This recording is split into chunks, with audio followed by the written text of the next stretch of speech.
Good morning. How are we doing? Good. You guys are awake this morning. And there's people in the room. That's exciting.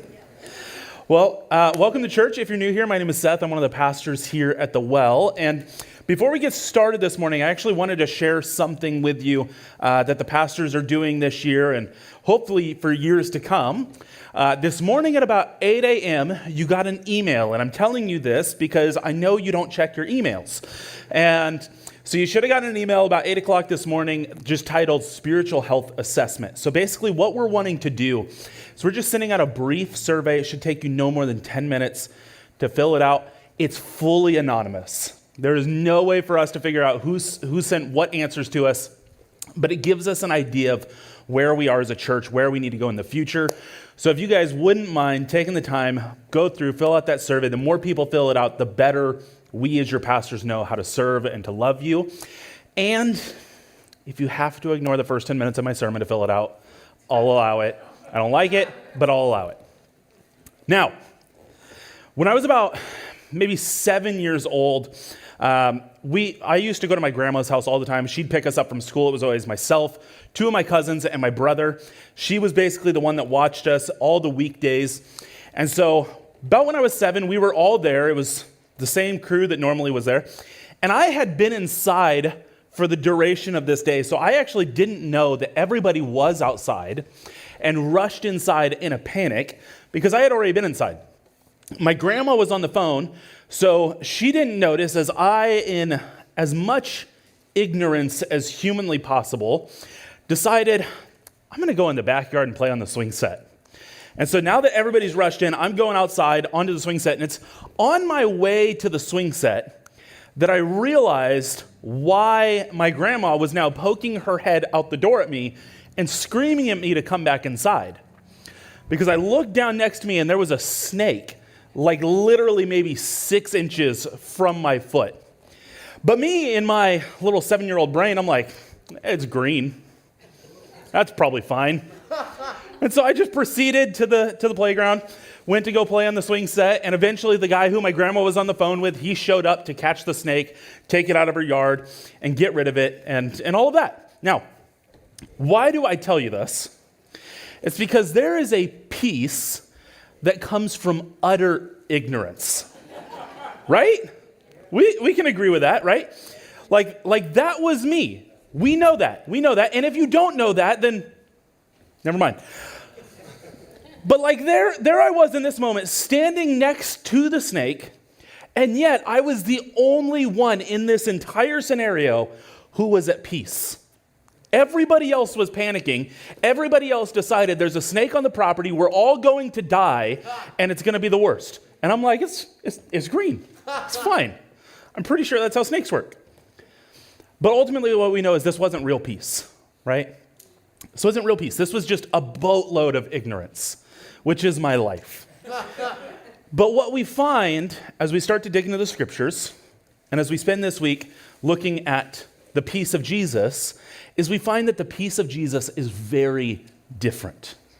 We find that the way that the peace of Jesus comes to us it's a fundamentally different kind of peace. So we're going to be jumping around in the scriptures a little bit this morning, but if you've got your Bibles, we're going to start in Luke chapter 2, which is great because this is where we already were for the candle reading, but we're going to start in Luke 2, jump a little bit down, and we're going to be in verses 25 through 31.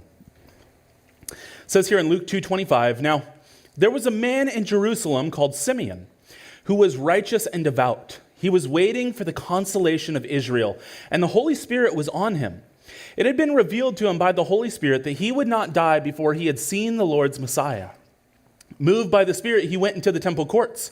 When the parents brought in the child Jesus to do for him what the custom of the law required, Simeon took him in his arms and praised God, saying, "Sovereign Lord, as you have promised, you may now dismiss your servant in peace. For my eyes have seen your salvation, which you have prepared in the sight of all nations, a light for revelation to the Gentiles and the glory of your people Israel." See, while my entire family was panicking about the snake in the backyard, what happened to them is they were frozen in place in the house. right? Everybody rushed into the house to lock the doors and freeze and to be in isolation.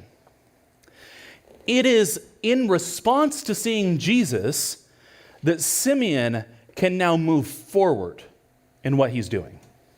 Right? Do you see how Simeon says it's now in peace that you can release your servant? Your servant can move on.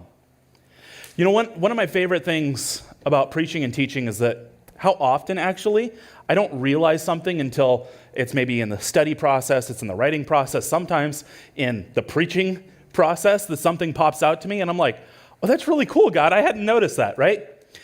This is something that's happened in this series to me. Here's the interesting thing that I found. Whether we've been talking about hope, about joy, about peace, I've realized that there is a fundamental component of how these are gifts from God given to us so that we may experience life to the fullest. Have you noticed that? Like each time when I start to break these down, I start to realize, oh, Jesus came so that this component could be fulfilled so that we could have life to the fullest. Literally what he talked about in John chapter 10, right? We realized that it's a lack of hope that can cause us to stop and to wonder why God seems to have forgotten about us. And it's almost this picture of the prophet Jeremiah who was dropped into a cistern that's dark and muddy and damp. And we live in that area when we don't have hope. We saw a lack of joy, which works like a lack of light, and how it's as if we're walking around in the darkness, scared of what we may stumble over, scared of what we may bump into, and so we simply freeze in the darkness. And then we see that this lack of peace does something similar, because this lack of peace really kind of manifests as a place of fear. And so in response, we freeze, and what we do is we submit to that fear. This is the first fundamental truth about the peace of Jesus. Jesus provides a peace that moves us forward. It allows us to step out of that place of being frozen. Simeon, in this passage, Simeon was in this season of waiting, right? And is there anybody in here who enjoys waiting? Okay, if you raised your hand, you're... But we can agree collectively that waiting is the worst. Like I've made the joke before that we're bad at waiting on microwaves. We're like, I have to wait 1 minute? Are you kidding me? I was downloading something on like Starbucks Wi-Fi recently and I'm like, this is gonna take like 2 minutes? Are you kidding me? This would be instant at my house. We're terrible at waiting. We hate waiting. But once again, what we find is that there are two different kinds of waiting, right? There's waiting like waiting for Christmas, where you're waiting in excitement, right? It's that feeling that you probably remember as a kid when you see the gifts under the tree, and now you have to wait until mom and dad are awake before you can open them, right? And that waiting that feels like forever, but it's that feeling of anticipation, or that waiting as a parent. Like I know where the presents are hidden in my house right now because I hid them, and I'm like, oh, I just want you guys to open them. I just want to give them to you. But if you open them, you're in trouble, right? And it's this waiting that's awful. But you can handle the waiting because you know that it's worth it. But then there's the second kind of waiting. See, one of the unique things about the town that I came from, I was in Hanford, which is right next to Lemoore. And Lemoore has a Navy base, which is weird, admittedly, because Lemoore does not have water in any sense of the understanding of that, but they have a Navy base. What this meant for us is that there were constantly families in our church whose loved ones were deployed, right? This is just the natural rhythm of life when you live in a Navy town. And I remember back in March of 2020,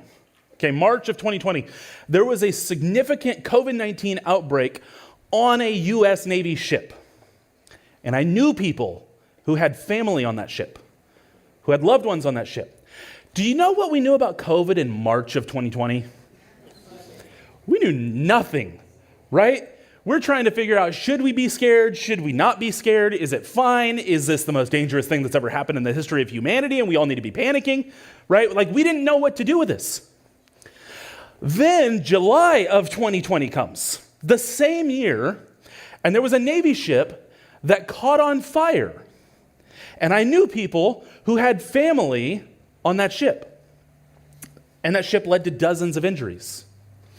And I remember, ultimately, what I remember in 2020 with these families is I remember these moments because of the waiting, right? I remember people in my church who were stuck waiting to hear from their loved ones, waiting to hear if they would receive that call, waiting to hear what's happened. Are they okay? Would they ever hear from them again? See, there's the waiting and excitement, and that's bearable because we know it's worth it. And then there's the waiting and fear, uncertainty, unknown. That's the hard waiting. That's the kind of waiting that rattles your peace. And what do you do in those moments? Oftentimes we get stuck, right? Oftentimes, here's what we do, is we look for the hamster wheel, and we just think that if I can just put my head down and keep going, it'll distract me from all the chaos in my life. And what happens is we lose our ability to truly live and enjoy life. But when Simeon got to see Jesus, he got to hold that little baby in his arms. You can almost, without the text even saying it, you can almost just hear the deep sigh of relief that he would have breathed the moment he got to hold that little baby. Simeon didn't need to see this boy all grown up becoming the mighty King of David, who frees all his people from their sins and redeems all of creation under his rule. He didn't get to see any of that. He didn't need to see any of that.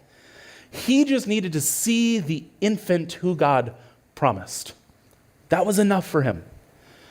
And when he saw that, he spoke to God and he said, "You can dismiss your servant in peace." He was ready to move on. He was ready for the next phase in life. This is the peace that Christmas brings.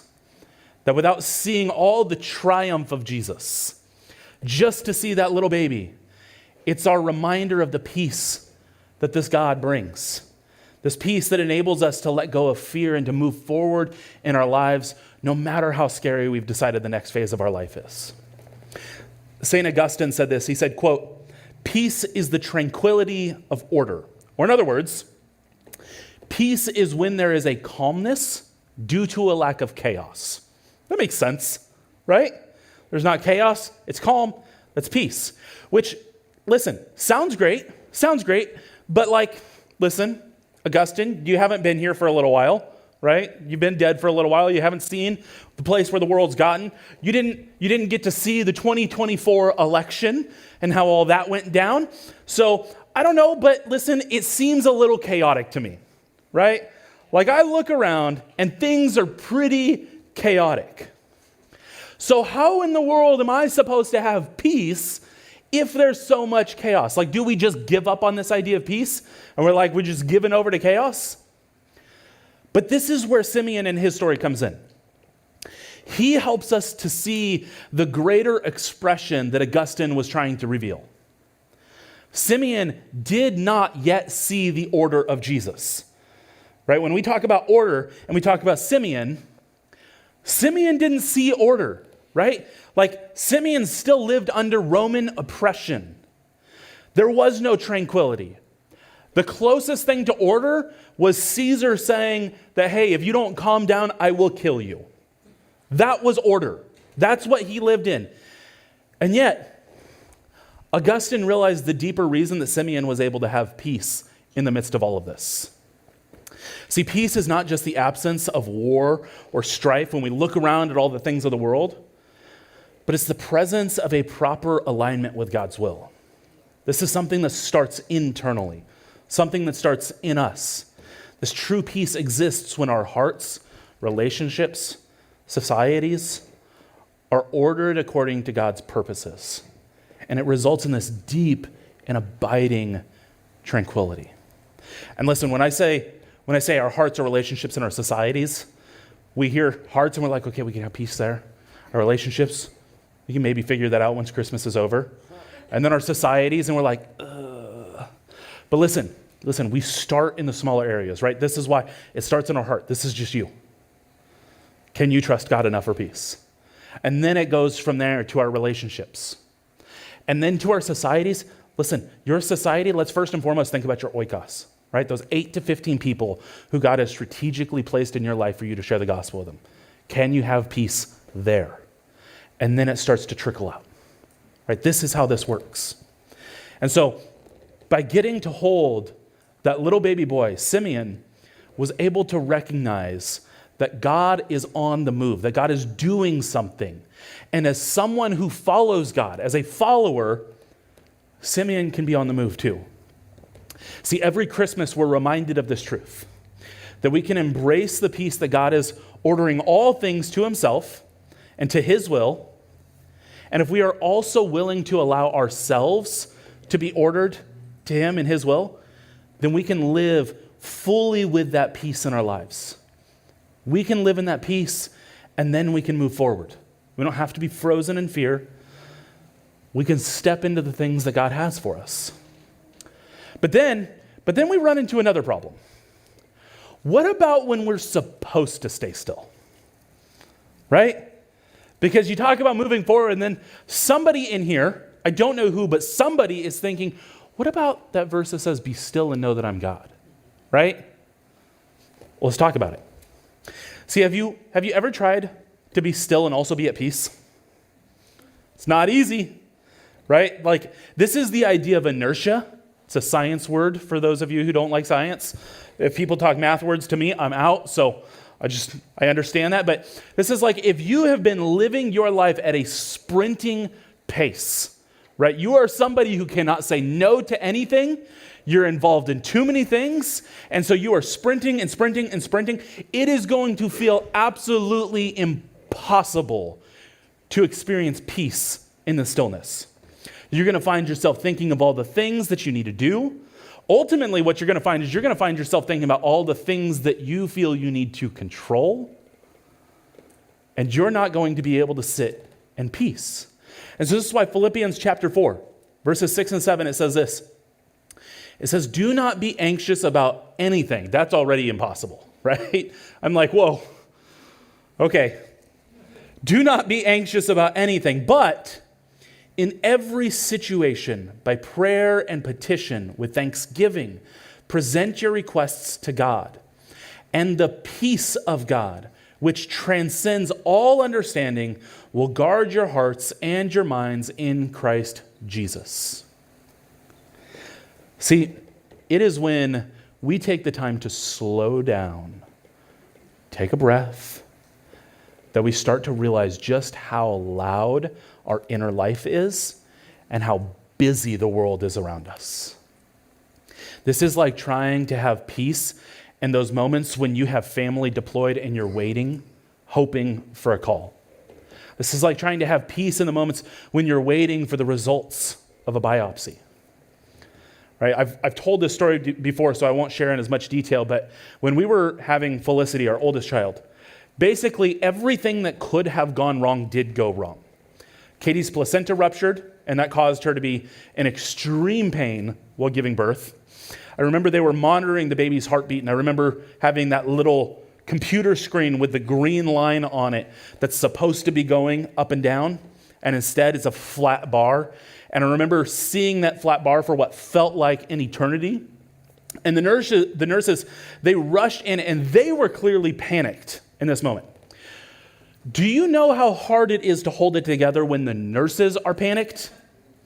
Like when the professionals who tell you to calm down are like, I am not calm right now. Something is wrong and I don't know what to do. That was us in this moment. Our doctor was gone. He was like, hey, I'm going to Visalia. This is probably going to take a whole day, so I'll be back with plenty of time. That was like an hour ago that he said that. And so he was gone. So now the nurses are literally sprinting, calling on the intercom, yelling out, looking for a doctor. Right? This is literally what's happening. When the doctor finally got in our room, he said that Katie needed to be taken for an emergency C-section. And so they were wheeling her out of the room while Katie is screaming in pain. And the last nurse turns and looks at me and says, this is too much of an emergency. You have to stay here. And they leave.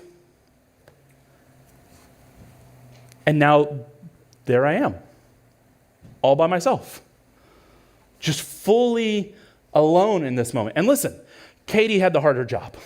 right? Like I'm not trying to take that from her.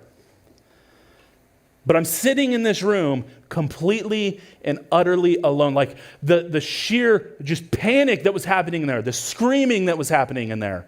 And then all of a sudden I'm in silence and I'm alone. Now initially I panicked so bad I had to get a bag and hold it to my face just in case, But then the reality hit that I had prepared everything in my life for becoming a dad. I may not go home a dad today. Like that's literally what I was wrestling with. And yet somehow in the midst of that, for reasons that I cannot explain other than this passage, I just had this overwhelming feeling of peace.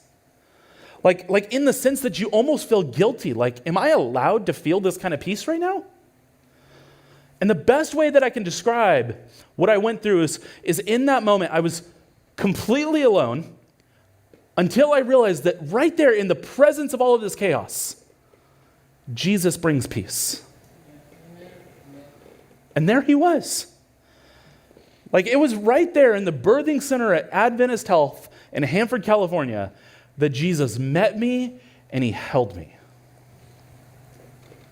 And I overwhelmingly knew that I was held and that I was loved. More than anything else in that moment, that's what I knew. That's the peace that Jesus brings. This peace that transcends understanding. Like logically, I should not be at peace right now. I should be panicking. But this peace transcended understanding and it guarded my heart in that moment. Because man, my heart was vulnerable. My heart was scared. And yet my heart was held. This passage actually talks about in every situation entering into prayer and petition and giving our requests to God. And that's actually the last thing I remember doing before that overwhelming peace. Like I suddenly realized that I need to be reaching out to family and telling them to pray. And so I'm like starting to text people. And then I'm like, wait a second, I should be praying. And so I stopped texting and I started just begging God, just pleading with God. And that's when the peace hit me. See, if Christmas is real, if you actually believe that Jesus came as a little baby in a manger, that means there is nothing off the table.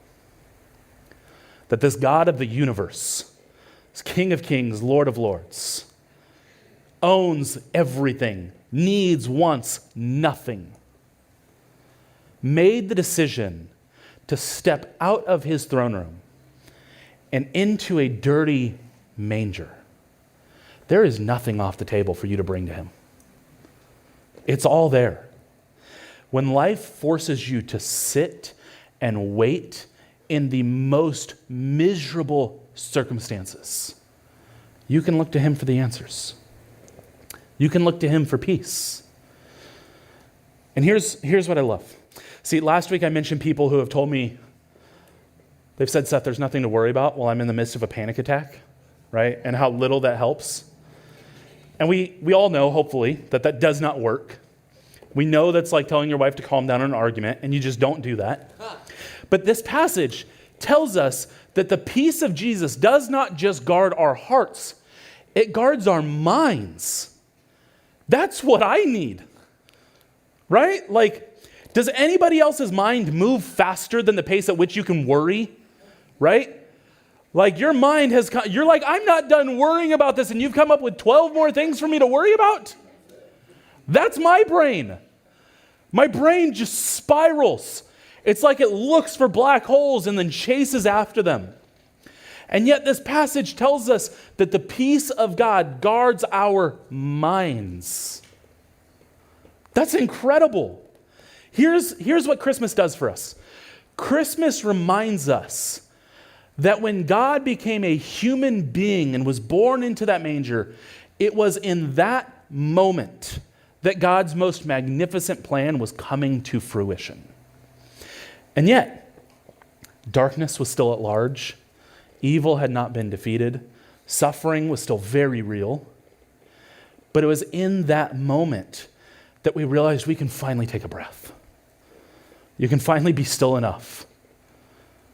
to take a deep inhale and a deep exhale and just live.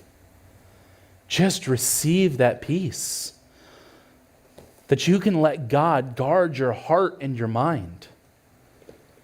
So that we can know, even in the moments of stillness, that He's at work. See, it's hard to be still because we want to control everything. This is going to go wrong if I don't get up and do something about it.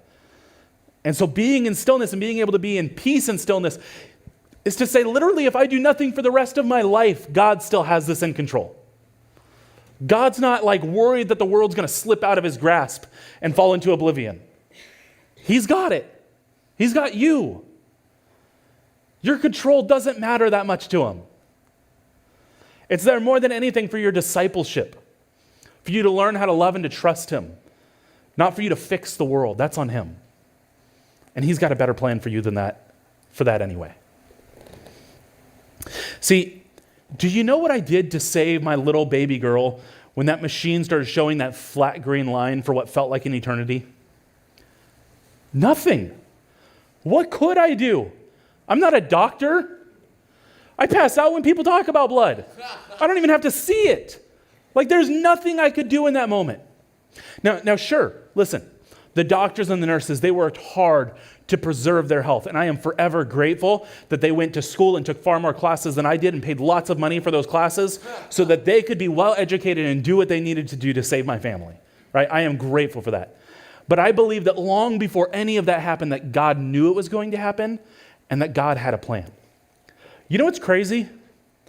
Our original doctor wasn't very good at C-sections, but the one who was on site when all of this happened was an expert at C-sections. What are the odds? Right? It's almost like God knew what He was doing. It's almost as if God went before us and said, hey, take a breath. I've got this. I've got this. See, here's what I'm saying.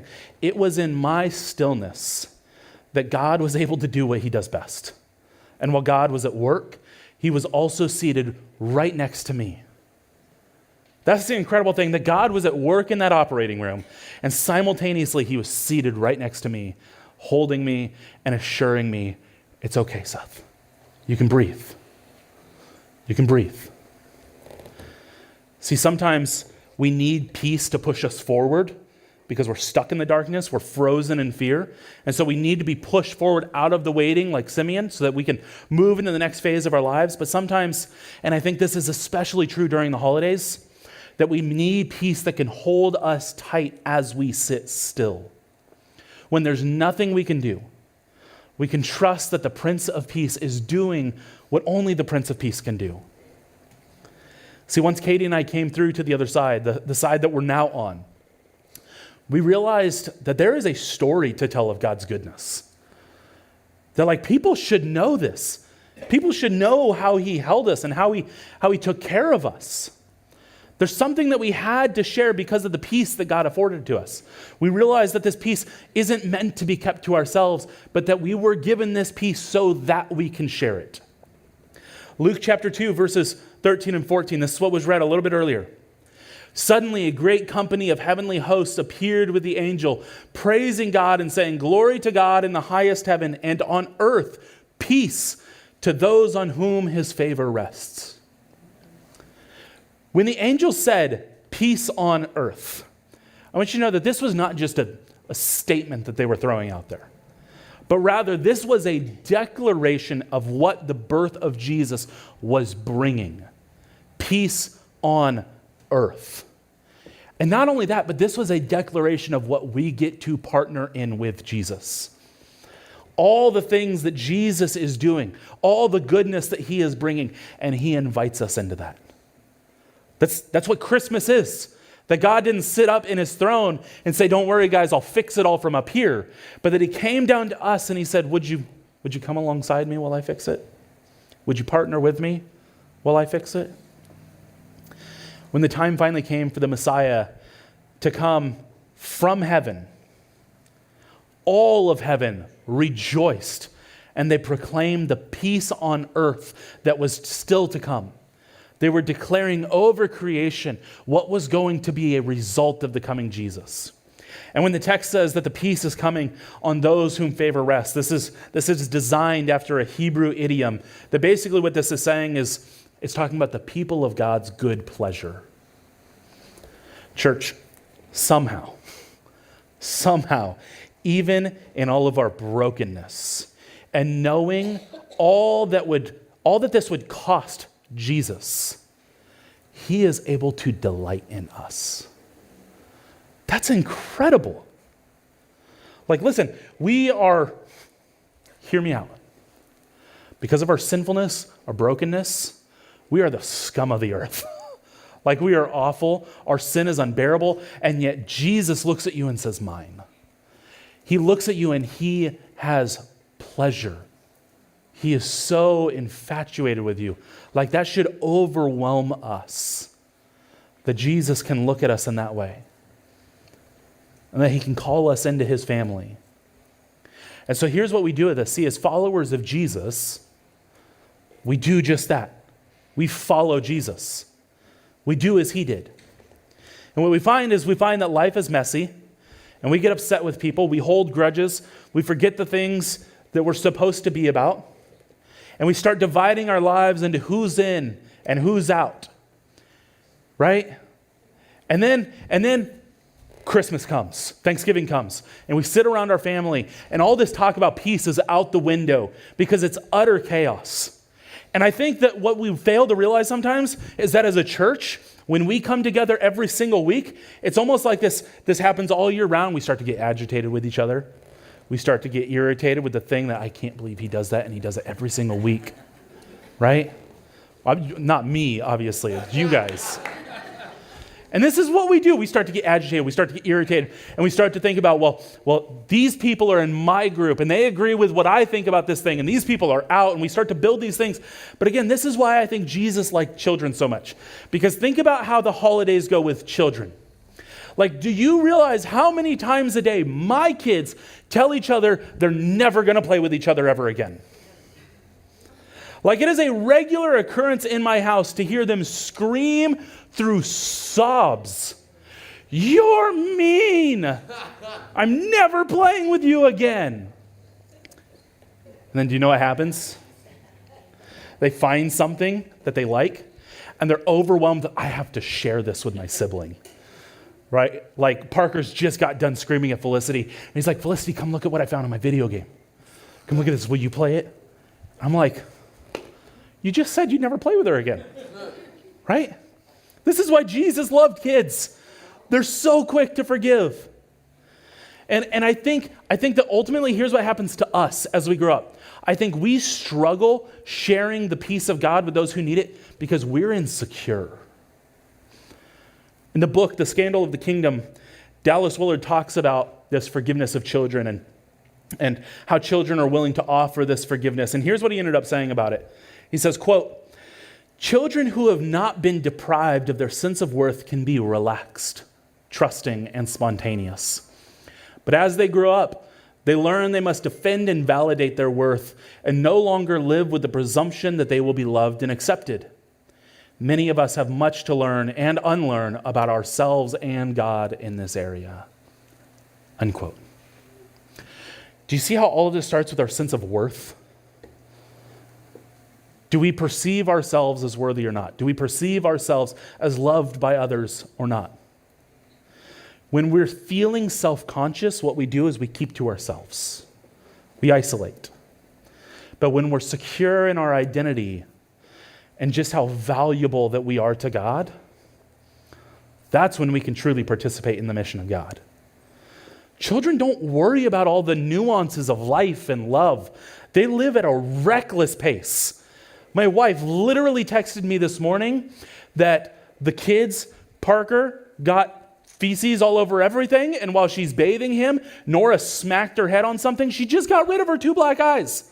Now she smacked her head on something again. Like, this is kids living at a reckless pace in life. This is what they do. They destroy everything in their path sometimes, and yet what that means is that they can love others at a reckless pace. Right? They dive into relationships, no thought of whether or not it's going to hurt them. They just love, and they forgive, and they enjoy. My daughter tells me all the time she's got a new best friend. I'm like, cool, what's her name? I don't know. But she's my best friend and I love her so much. Can you imagine living your life like that? That's a peace, church. That's peace. Because it's in the absence of that peace that we are fearful, that we are guarded, and that we avoid. And when you have the overwhelming peace that God offers, you recognize that your calling on this earth is not to just sit and enjoy it. You start to see the world around you and you see that the tranquility of order doesn't exist for the vast majority of people around you. And what should happen is you should be overwhelmed with this feeling of responsibility to go and share this peace with them. I think the church is far too often, we function as some sort of club, right? As if sometimes we feel as if we are among the religious elite and therefore the peace of God it's for us, right? No wonder they don't have peace. It's for us, right? We earned this. No, we didn't. But here's what I think actually happens more often. I think more often than that is that we just enjoy the peace of our little club so much that we're not even thinking about what's on the outside. We've lost sight of the real world. We've just kind of gotten caught in our own little bubble where things are going okay. As long as I don't have to think about the outside, I'll be all right. See, I think that's what happens more often, is we far too often forget to think about those who have yet to experience the incredible goodness of God. But maybe more than any other time of year, this is your opportunity to share the peace of God with those around you, to share the peace of Christmas with those around you. They should be able to learn from you that there is a hope that should allow them to live in peace. But maybe more importantly, they should have a peace that comes from nothing more than your presence. In the same way that Jesus sat with me in that room, as people struggle, as people hurt, they should know that the people of God, that the people of the well, are people who are willing to say, hey, can I just sit with you in your hurt? Can I just be present? Can I just love you, whether it's hard or not?